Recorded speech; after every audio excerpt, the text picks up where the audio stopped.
किस तरीके से अल्लाह पे यकीन करें जब परेशानी में हो या किसी टेंशन में हो, कि अल्लाह पे कैसे यकीन करें, अल्लाह को कैसे पहचाने कि अल्लाह है आपको हमें पालने वाला। तो भाई सीधी सीधी बात ये है, एक बात आप सोचो कि आपको ये टेंशन शुरू हुई कि मेरा रिस्क कहाँ से आएगा, मेरे पास पैसे कहाँ से आएंगे, जॉब का क्या होगा, किस किस ज़माने में शुरू हुई? जब आप 18 साल के हुए, 20 साल के हुए, 25 साल के हुए।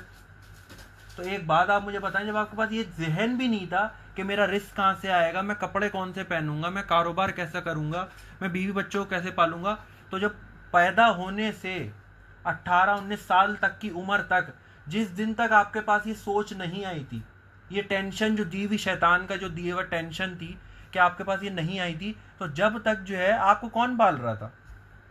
बात सोचने वाली बात है ना। उस वक्त तक आपको कौन पाल रहा था? उस तक आपने 15-10 साल की उम्र में, 11 साल की उम्र में आपने कभी नहीं सोचा कि मेरे कपड़े कौन पहनाएगा मुझे। उस तक आपको कभी आपने नहीं सोचा कि मैं दिन का खाना नहीं खाऊंगा, रात का खाना नहीं खाऊंगा। तो कभी कभी हमारी अपनी सोच भी जो होती है ना, अपनी सोच, अपनी मेच्योरनेस भी जो होती है, वो भी हमारे लिए एक धोखे का बाइस बन सकती है। क्यों?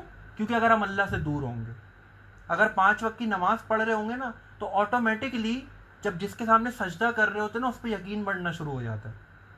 जब माँ बाप घर में घुसते हैं ना, वालिद घर में घुसते हैं, तो एक हम जब उनको इज्जत देने के लिए खड़े होते हैं कि अरे वालिद साहब आ गए, तो इससे हमारा यकीन पुख्ता होता है कि हमारे वालिद हैं, हमारी वालदा हैं। उसी चीज़ पे हम उनको जैसे और उनसे मोहब्बत का इजहार करते। तो जब आप 5 वक्त की नमाज़ पढ़ोगे, मैं जैसे मिसाल दे रहा हूँ, नमाज तो वैसे ही पढ़ना ज़रूरी, चाहे गम हो या ना हो, लेकिन फिर इससे ये अंदाज़ा होता है कि आप देखो टेंशन कभी ना लो।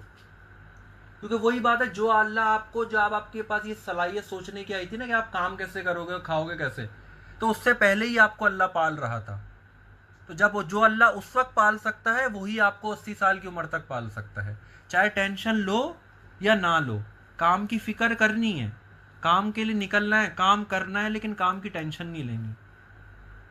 बस बात ये है। इससे मैं आपको और भी मिसालें दे सकता हूँ। जैसे जब आप घर में घुसते हो, अब मेरी माँ है, मैं घर में घुसा, मुझे यकीन है कि मैं घर में घुसूंगा, मेरा खाना मेरे आगे रेडी रखा हुआ होगा, या मेरी बहन मेरा खाना आगे मेरे थोड़ी देर बाद लाके रख देगी आगे।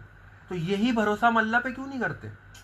यही तो गुमराही है कि हम अल्लाह को भूल के बैठे हुए कि अल्लाह हमारे मामलात नहीं जानता। माँ जानती मेरा बेटा भूखा आएगा तो मुझे उसको खाना देना है, तो क्या अल्लाह तुम्हारा तो जो 70 माओं से ज़्यादा प्यार करता है, अल्लाह नहीं जानता कि मेरे बंदे की क्या परेशानी है, मेरे बंदे के क्या मामलात हैं?